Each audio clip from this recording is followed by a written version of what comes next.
Hello everybody and welcome back to episode 12 of my Let's Play series here on Panda's World. And today we're starting out in the candle shop because I just had to get some candles together from my for my next project. Almost 2 stacks to be exact. This is going to be a big project involving candles. But I did already get the materials together for this build.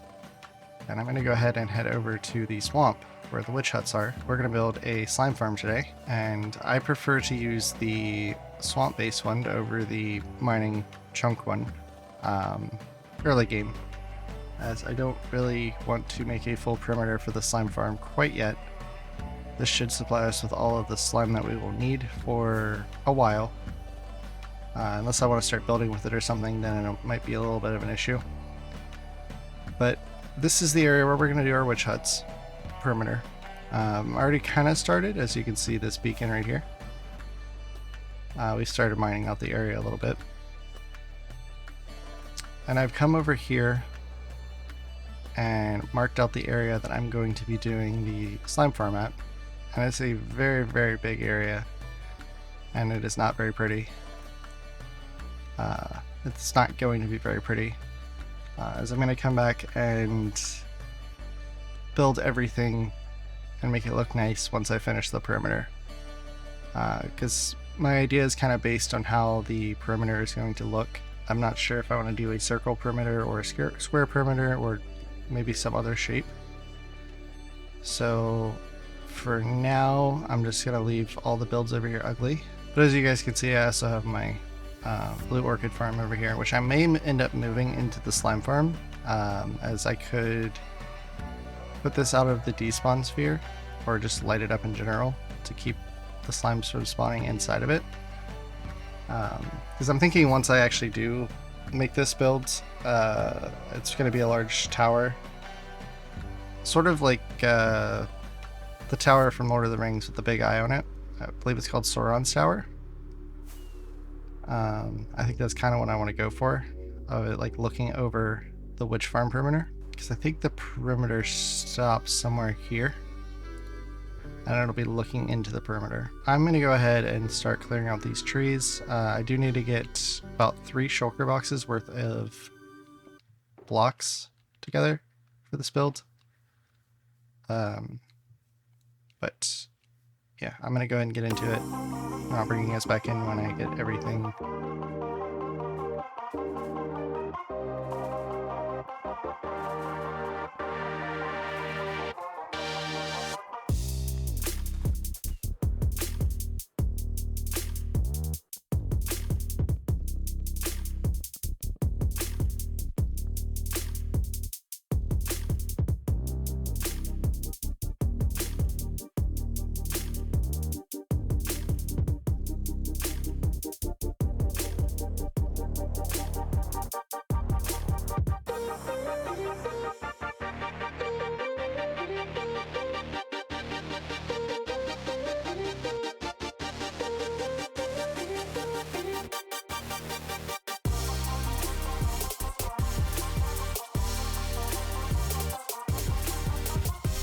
Alright guys, so we got some materials gathered here.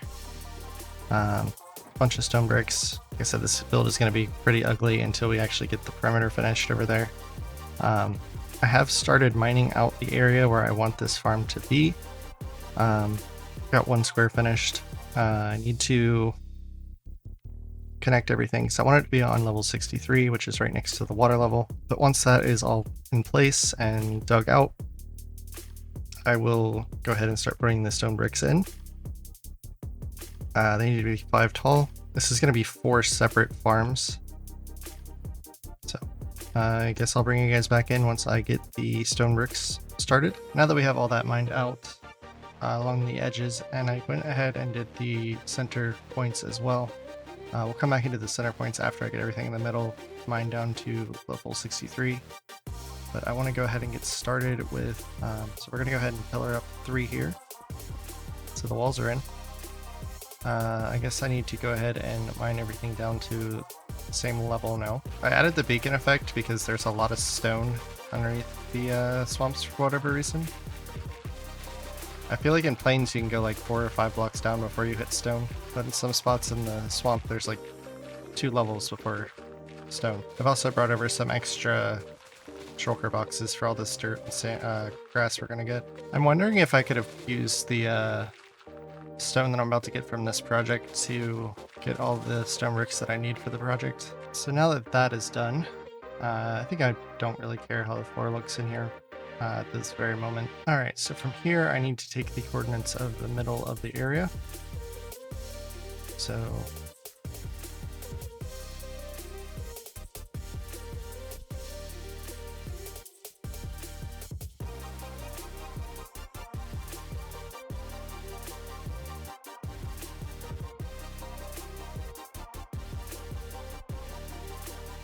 I think it's this one. I need to grab my half slabs here, which I didn't turn into half slabs, of course. Cover that up. We're going to go 1, 2, 3, 4 out in every direction. Then here we're going to place a temporary block. So with the temporary block, we need to place a fence gate.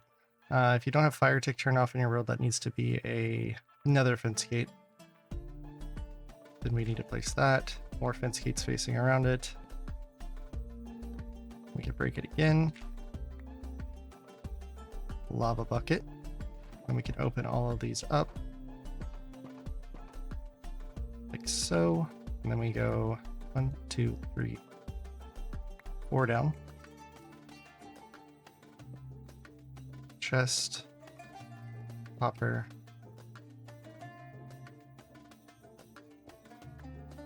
Campfire. Then we mine these out here.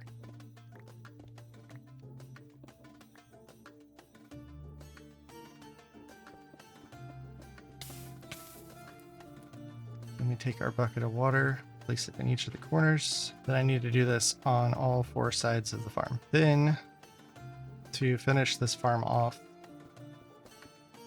we need to place a block on top of that. And we need our fences. Oops. This one. That one's not supposed to be there.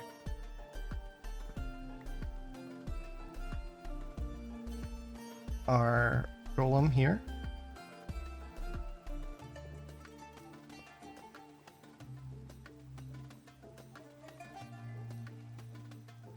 Then our pumpkin.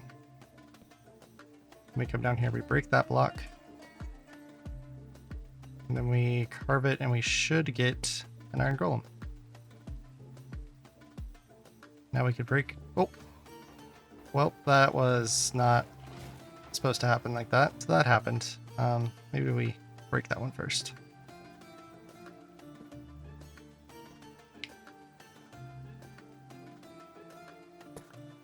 Here we go. All right, so this farm is technically done.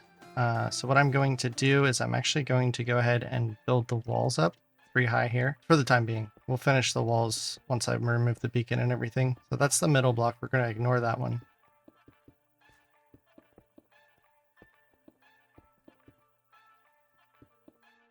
So now that we have that, I need to place from the center here going out to the wall, 2 there, 2 candles there. Find the center again, 2 candles, candles, candles, 2 more, and we do this one more time, 2 candles and 2 candles. And then on the squares here, I believe we place 3. So we go 1, 2, 3, and then we place another 3. 1, 2, 3, 3. 1, 2, 3, 3. And then we need to light them all.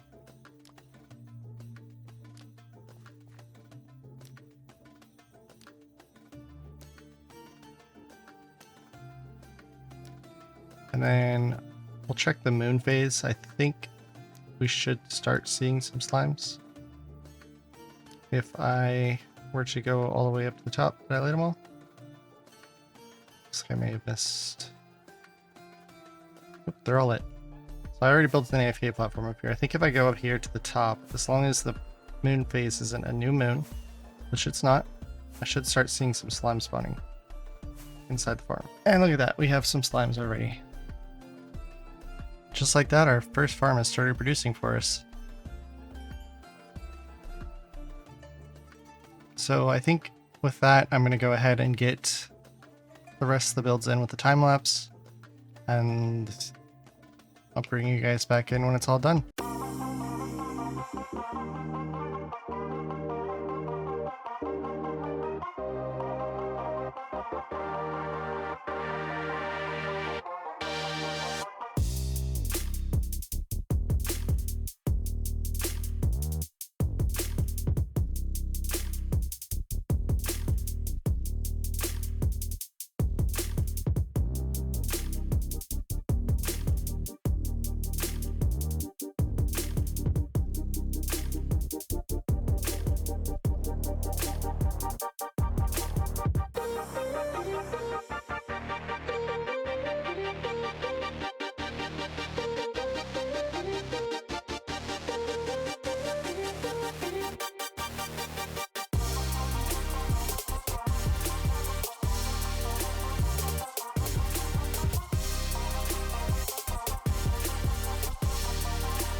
Alright, so now that that's done, there's one thing left to do. You have to light everything up around it. And I have gone ahead and placed a despawn sphere up there with Flikaroo, and we're going to go ahead and check the light levels so that I can do this in the most optimal way possible. I am going to come in and flatten all this area out once I do the perimeter, because I want to build some custom terrain for the build I want to do for this area. So it's not going to prevent the slimes from spawning up there, but they should prefer to spawn in the farm. Might go through and light up or put slabs on top at some point. Then we're going to fly up. Hopefully some of these slimes will be outside of the spawn radius.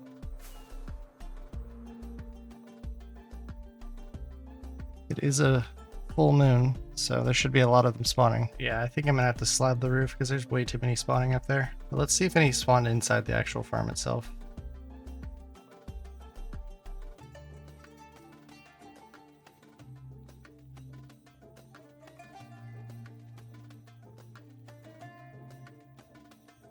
Okay, we got a couple. Let's see, do I have an empty shulker box? Oh wait, I put that down for a reason. Not for those, but for this. And that can go in here too. Well, that one did very well. Right, let's go ahead and put these in an empty shulker box. Alright, we got over 9 stacks. That's not bad for one night. Consider how many spawned outside of the farm. So all in all, not bad.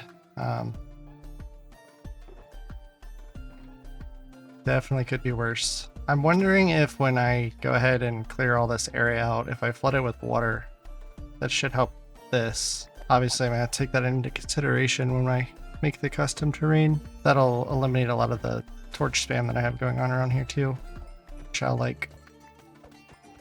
So I'm not a fan of the torch spamming. But if I AFK at daytime, they should actually still spawn in there. So, alright guys, so I AFK'd for 1 day.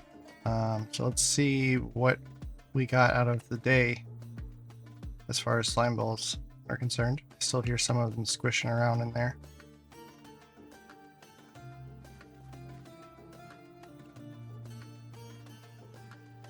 I don't hear it squishing anymore, so let's see what we got. Okay, that's really good. 2 stacks in that one. There was 4 stacks in that one, I believe. 3.5, 4, like that. 2 in that one, and almost 2 in that one. At some point, we'll come back and decorate this, but for now, I'm going to leave this project as is. Like I said, I'm going to have to really take into consideration building around it, what I'm going to do as far as spawn proofing is concerned. I think there's a Y level they stop spawning at, so maybe I will slab this, clear everything out, and just make it water around it, and then I'll build up to that spot where they stop spawning. Let's go ahead and head back to the base for now,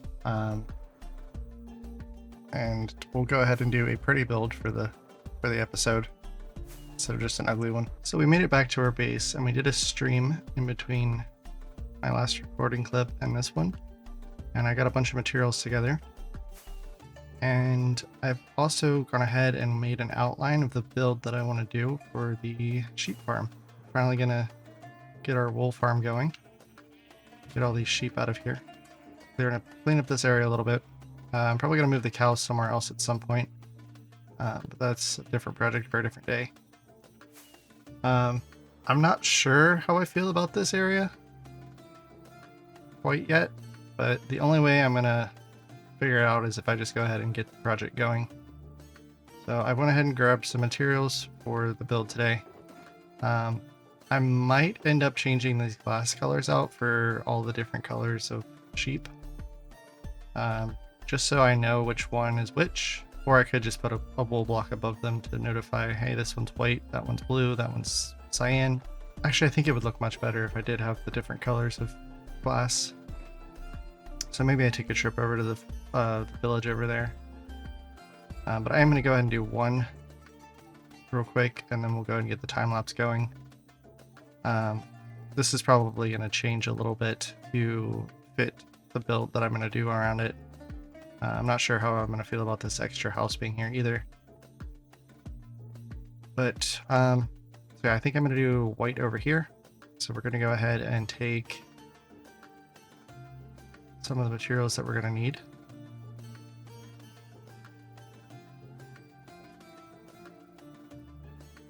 I think that's all I need. I feel like I'm missing something. I am missing trapdoors, I know that much. I'll get those in a second. With this being into the hill here, I can put the dispenser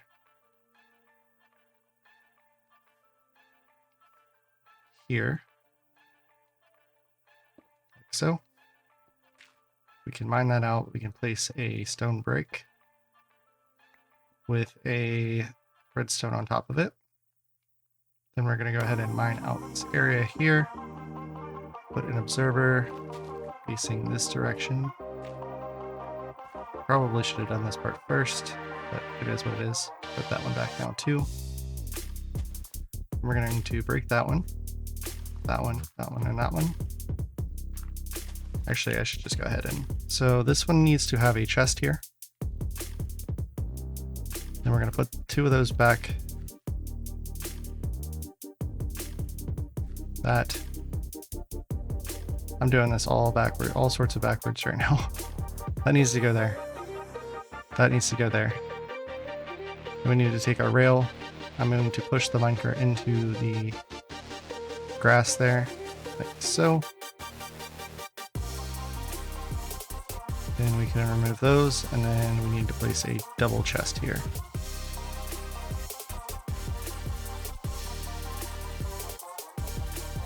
like so.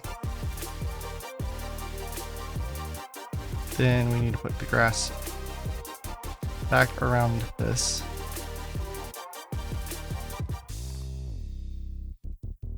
Then you would have 2 trapdoors here.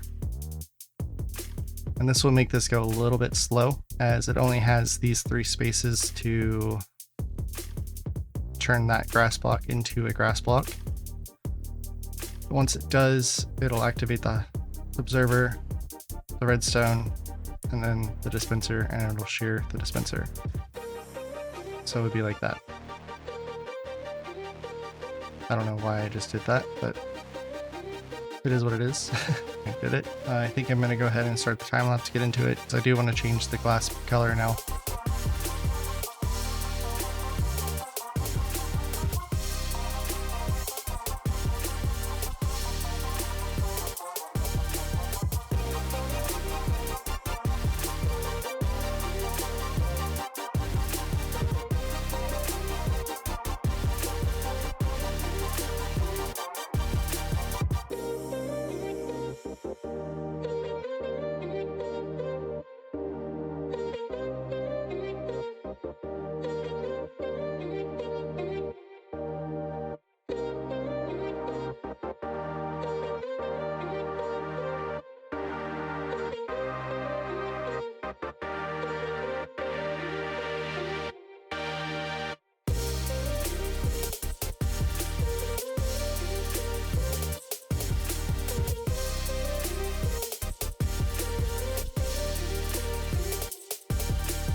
Alright guys, this took a lot of work, and I think I finally finished it. So we have gone ahead and auto-sorted the wool that we get down here in this little underhouse storage. I've already gotten quite a bit from the amount of time I've spent on this build. And if it ever fills up past these 2 chests, there's an extra 4 chests here of storage. I'm going to go ahead and pop back here and show you guys the auto sorter that I used. Pretty much your standard auto sorter. It's got the comparator coming out of the hopper. Instead of a water stream, I went ahead and used hopper lines. As you can see the wool coming in there.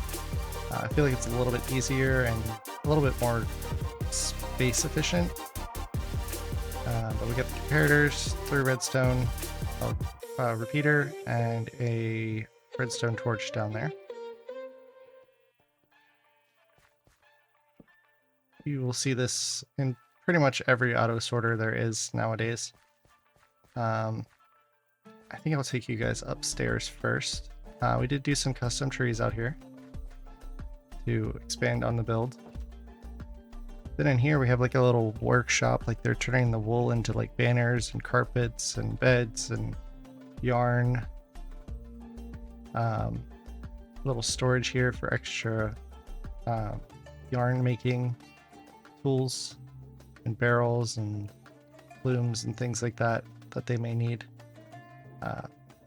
Extra yarn will go into these. I'm going to use them for banner storage because this is going to be my banner making area. So like sticks, banner patterns, and banners that I've made that are going to be extras. And then we'll come down here. And this is where I have the wool farm. So we have this area here where I kind of have like a workstation area with my ender chest, my loom, my crafting table, a bed. Then we'll come down here and we'll have some pathways that I can get to the shears that I need to get to on both sides. We have different colored glass for the different types of wool. Of course, I had to add the jeb and dinnerbone sheep there because it's funny, so why not? Here in the middle of the hallway, we actually have a string duper, which I didn't change the floor out in here. I'll probably do that as soon as this episode's over. It'll be probably some, I don't know that I want to do much. Maybe strip cherry logs, I don't know. And then if we come down here, we have even more access to our shears. And then we have carpet dupers because, you know, why not? I'm already duping string. I'm going to be duping TNT. Might as well dupe carpets. I did run them a little bit to test them. So I do have some carpets stored. I don't think I'm going to be using them too much, as who would need this much carpet that I would need a double chest or a barrel full even of carpets. And then we come back here, we have access to the switches for carpet dupers. I'll show you guys how that works. Quite simple. It's just the dead coral here is thinking that it's trying to update and break, and it's making these up here feel like they need to update and break off, and it's causing a duping effect. Go this off now. Same with the string farm over here. I'll show you guys how that works as well. It doesn't work every try, unfortunately.